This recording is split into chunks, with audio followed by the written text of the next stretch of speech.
ሰላም የእግዚአብሔር ቤተሰቦች ከማህበረ ቅዱሳን ቴሌቪዥን የዕለቱን አጫጭር መረጃዎች ይዘንላችሁ ቀርበናል።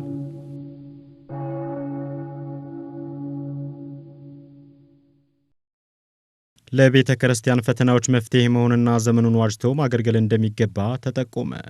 በማህበረ ቅዱሳን የደቡብ ማዕከላት ማስተባበሪያ ጽሕፈት ቤት ከልዩ ልዩ የግቢ ጉባኤያት የተውጣጡ 70 የደረጃ 2 ሰባኪያነ ወንጌል ማስመረቁን ተከትሎ ነው ይህ የተባለው።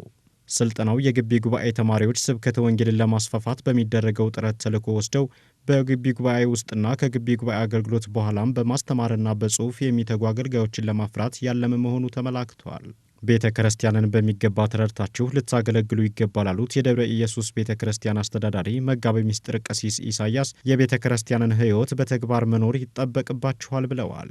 በተጨማሪም የሐዋሳ ማዕከል ጽሕፈት ቤት ኃላፊ መምህር ታምራት ደቢሳ ተመራቂዎች ትልቅ ኃላፊነትና ተስፋ እንደተጣለባቸው ጠቅሰው ዘመኑን ዋጅተው ሊያገለግሉ እንደሚገባም ጠቁመዋል። መረጃው በማህበረ ቅዱሳን የሐዋሳ ማዕከል ነው። ዘመኑን ዋጅቶ ለማገልገል ስልጠና ወሳኝ መሆኑ ተጠቆመ። በመንበረ ፓትርያርክ ጠቅላይ ቤተ ክህነት ላይሲትና ለሚዲያ ባለሙያዎች ሰው ሰራሽ አስተውሎት ዙሪያ ስልጠና መሰጠቱን ተከትሎ ነው ይህ የተባለው።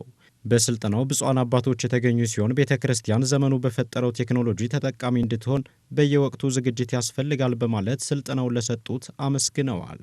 የስልጠናው ዓላማ የሰው ሰራሽ አስተውሎትን በመጠቀም ከሐሰተኛ የጽሑፍና የድምፅ መልእክቶች በመከላከል የሀገርንና የቤተ ክርስቲያንን ደህንነት እንዲሁም ገጽታን መጠበቅ ይቻል ዘንድ መሆኑ ተመላክቷል። በማህበረ ቅዱሳን የባህር ዳር ማዕከል 32ኛ መደበኛ ጠቅላላ ጉባኤውን ማካሄድ መጀመሩን አሳወቀ።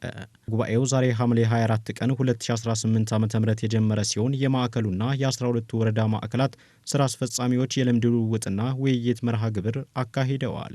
ጠቅላላ ጉባኤው በነገው ዕለት የማዕከሉ አባላትና ብፁዕ አቡነ አብርሃምን ጨምሮ የማህበረ ቅዱሳን ዋና ማዕከል ልዑካንና የሰሜን ምዕራብ ማዕከላት ማስተባበሪያ ጽሕፈት ቤት ተወካዮች በተገኙበት የሚቀጥል ነውም ተብሏል። በተጨማሪም የማዕከሉ የ2018 የእቅድ አፈጻጸም ሪፖርትና የውጭ ኦዲተር ሪፖርት ቀርቦ ውይይት ተደርጎበት የሚጸድቅ መሆኑም ተመላክቷል። እንዲሁም እሁድ በሶስተኛው ቀን የማዕከሉ የ2018 ዓ.ም ስልታዊ እቅድ ቀርቦ ውይይት የሚደረግበት መሆኑን ከማዕከሉ ያገኘነው መረጃ ያመላክታል። ተመልካቾቻችን ለዕለቱ ያዝንላችሁ አጫጭር መረጃዎች እስካሁኖቹን ይመስሉ ነበር። ሰላም እግዚአብሔር ከሁላችን ጋር ይሁን።